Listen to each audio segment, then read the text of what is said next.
Guys কি বলবো আজকে আমার কথা, আমার সাথে এমন এমন হচ্ছে আমি বুঝতেও পারছি না ভাই। আমার বাবা ছিল সামনে, আমি কোনোদিন গরু দেখতে যাই, মানে আমার মা বলে দে তুই যা গরু বাছুর নিয়ে আয়, আর আমি যাই, যাওয়ার সাথে সাথে ভাই আমি যাই না, মানে কি মার যাই চলে যাই, আমাকে মা বাবা দেখতে পায় না বা অন্য টলা পশু দেখতে পায় না। আমার মানে মা বাবা কারো কাছে বলে যে আমার ছেলে গিয়েছিল গুরু দেখতে, আর ও মানে দুসরা ব্যক্তি বলতে পারে যে না যায়নি, আমি তো দেখতেই পাইনি। তো সেটাই আমি তোমাদেরকে বলার চেষ্টা করবো ভাই।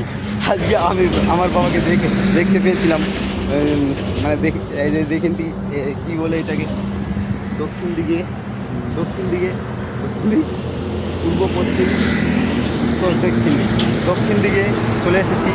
তো দক্ষিণ দিকে আসার পর দেখছি ভাই ভালো হয় কি বলছি আমি নিজে বুঝতে পারছি না, মানে আমি যত ভালো হওয়ার চেষ্টা করছি তত খারাপ হয়ে যায়। তো কী করবো বলার কিছু।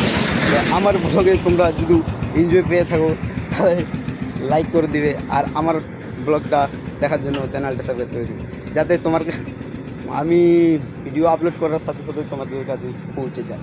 নাকি ভাই, কেমন আছিস? তোর নাম কি বল? সোহিল। তোর কোথায় বাড়ি? বিলাসপুর। এদিকে কি জন্য আসছি?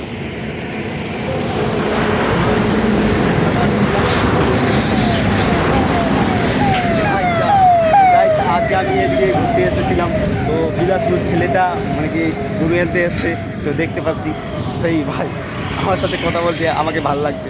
ভাই তোকে ভালো লাগছে কি না? লাগছে না? তো তুই আমার কি বানবি ব্রো, মানে ভাই, ভাই কি ভাই বানবি কি না? তাহলে কথা বল। আর তোর কিছু মানে স্কিল আছে যাতে তুই কিছু করতে পারবি, মানে ব্যায়াম ট্যাম করতে পারবি তুই? করতে পারবি না? করতে পারলে মানে মজাই আলাদা আসতো। তুই যদি এখন ব্যায়াম করতে পারলিস মানে পারতিস, তাহলে আমি ভিডিও করতাম, হয় কি না? তো কি বল, আর কিছু বলতে চাচ্ছিস? তো গাইস আজকে আর কিছু বলবে না ছেলেটা, তো ওর কাছে যা মজা নিয়ে নাম নাই। তো আমি এনজয়ের জন্য ওর সাথে কথা জোর বল, মানে ওকে বলার চেষ্টা করতে হচ্ছে না, কিন্তু বুঝে না। তো আজকের জন্য এইটুকুই।